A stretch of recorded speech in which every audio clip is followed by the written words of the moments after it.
जय हिंद दोस्तों, welcome back to my new video. स्वागत करते हैं आपका छोटा भाई आपके चैनल में अनुराग सानी 2.0 में। और इस वीडियो में हम ऑलमोस्ट आपको इतनी तगड़ी ज्ञान की वीडियो देने वाले हैं, जैसा कि भाई हम बात करने वाले थे इस सीजन श्रेयस अय्यर का बहुत ही चर्चा रहा है। और उसके बारे में श्रेयस अय्यर ने अपने पॉडकास्ट में बहुत ही जबरदस्त लाइनें बताई, जो कि उनकी अगर हम बात करें पिछले कई सालों से उन्होंने छुपा के रखा है। वो चाहे अपने टीम के लिए, टीम के मैनेजमेंट के लिए, चाहे फ्रेंचाइजी को, या फिर अपने जो भी उनके टीम लीडरशिप में खेल रहे थे, टीम में अंडर में थे, उनके बारे में, व्यवहार के बारे में बताऊंगा। तो वीडियो शुरू से लास्ट तक देखिएगा। हो सकता है वीडियो बहुत ही इंफॉर्मेशन और आपको हो सकता है मजा आने वाला। तो भाई देखो, श्रेयस अय्यर ने तोड़ी चुप्पी, गौतम गंभीर आरोप केकेआर के होता था अपमान, पंजाब में लिया जमकर सम्मान। समझ में आया? एक बार और इस लाइन को रिपीट करता हूँ। श्रेयस अय्यर ने तोड़ा चुप्पी, गौतम पर लगाए गंभीर आरोप, केकेआर में होता था अपमान, पंजाब में मिला जमकर सम्मान। मतलब जब वो केकेआर की टीम में थे, अगर हम बात करें 2024 में, उन्होंने केकेआर को आईपीएल इंडियन प्रीमियर लीग का चैंपियन बनाया था, लेकिन उनका चैंपियन जो बनने का पुरस्कार था गौतम गंभीर को मिल गया था। उसके बारे में मैं आपको एक आर्टिकल की मदद से आपको समझाना चाहूंगा, ठीक है? तो वीडियो में बने रहिएगा, रुके रहिएगा, समझ लीजिएगा क्या हो सकता है कि भाई आपको जानकारी सुन के मजा आए। क्योंकि भाई मैं जानता हूँ इंडिया में वन ऑफ द मोस्ट की ज्यादा से क्रिकेट के ही फैन है। तो भाई देखो, नई दिल्ली, श्रेयस अय्यर अपनी बात कहने से कभी नहीं हिचकिचाते और उनकी ताजा टिप्पणियों कोलकाता के नाइट राइडर्स के पंजाब किंग तक के उनके सफर को आकार देने वाली उथल के साफ तैर दर्शाती है कि इंटरव्यू में अय्यर ने स्वीकार किया कि पंजाब ने उन्हें जो सम्मान और जुड़ाव मिलता हुआ केकेआर में उनकी एक मिनट भाई हाँ अभी स्टार्ट करता हूँ।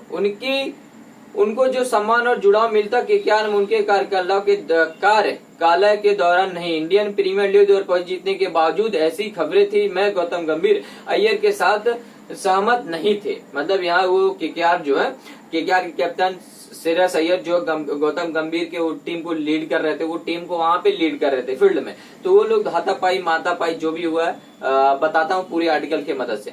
श्रेयस अय्यर ने पॉडकास्ट में कहा, एक कप्तान और खिलाड़ी के तौर पर मैं बहुत कुछ देता हूँ, मुझे सम्मान मिले तो कुछ भी हासिल किया जा सकता है। पंजाब में ये भी यही हुआ, उन्होंने मुझे हर तरह का समर्थन दिया, चाहे वह कोच हो, प्रबंध हो या खिलाड़ी के प्रबंध और कोचों के साथ हर बैठक में मौजूद था और रणनीति के रूप में योगदान दे रहा था, और यह ऐसी चीज जो मुझे पसंद आई है।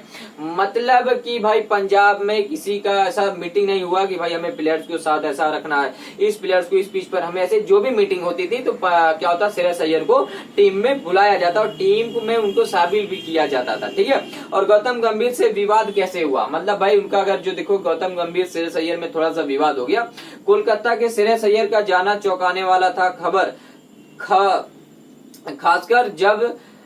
खासकर तब जब उन्होंने 2024 में केकेआर को तीसरी बार आईपीएल खिताब दिलाया था। रिपोर्ट में रिटेंशन की शर्तों पर तालमेल की कमी और टीम में उनकी भूमिका को लेकर मतभेदों की बात कही गई थी, जो गौतम गंभीर की मेंटर के रूप में वापसी के साथ ही हुआ। अय्यर पीछे चोट के कारण 2023 सीजन से बाहर रहे और 2024 में पुनः गढ़ती टीम में वापिस की, लेकिन उस साल में अंत में वह केकेआर की दीर्घकालीन योजनाओं का हिस्सा नहीं रहे। ये बड़े शब्द इस बात पर प्रकाश डालते हैं कि भारतीय सुपरस्टार पंजाब किंग के अपने वर्तमान माहौल और केकेआर के अपने अनुभव के बीच कितना अलग महसूस करते हैं। जहां 2024 में आईपीएल किताब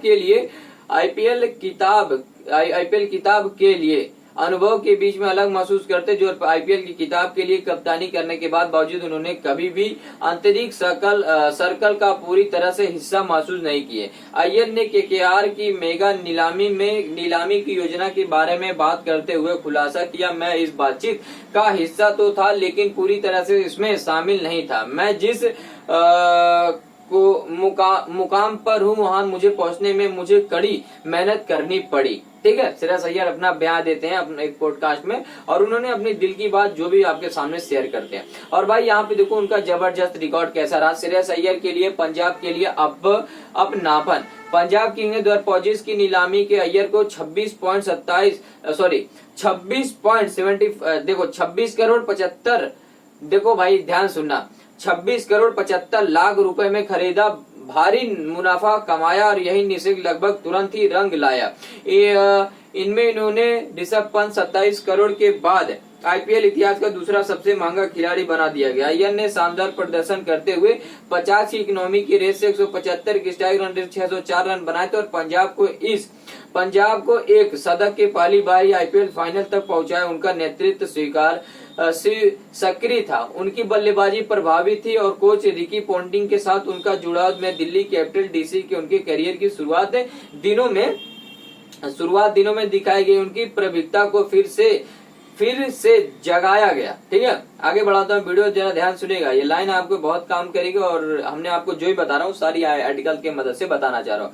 उनकी प्रभुत्ता को फिर से जगा दिया गया। हालांकि पंजाब आरसीबी के खिलाफ अपने पहले खिताब से केवल 6 रन से चूक गए, लेकिन अय्यर के प्रभाव में टीम को एक वास्तविक दावेदार बना दिया। उम्मीद करता हूँ भाई आर्टिकल आपको सुन के मजा आएगा और आपने हमें इस आर्टिकल में आपको ये बताया हूँ कि भाई श्रेयस अय्यर का जो केकेआर में जब वो टीम को मैनेजमेंट में बनाया, लेकिन उनका वो पुरस्कार नहीं मिला। और अपना ये श्रेयस अय्यर बयान देते हैं कि जिस कंडीशन और जिस पॉइंट में मैं हूँ, यहाँ तक मुझे आने में बहुत मेहनत लगी और यहाँ पे अगर मैं हूँ तो भाई मुझे इज्जत और रिस्पेक्ट चाहिए, मुझे पैसा नहीं चाहिए। मुझे अगर आप कम पैसे भी दोगे तो मैं यहाँ खेलने के लिए आपके लिए तैयार हूँ। ठीक है, और उम्मीद करता हूँ समझ में आ गया होगा ये वीडियो। तो वीडियो को लाइक, सब्सक्राइब, शेयर। मैं मिलूंगा आपसे फिर किसी एक और नए मजेदारी ताबड़तोड़ अपडेट्स के साथ। तब तक के लिए दोस्तों bye bye, tata, see you and जय हिंद, जय भारत। एक प्यारा पप्पी चुम्मी एंड लव यू ऑल दोस्तों, बाय बाय दोस्तों।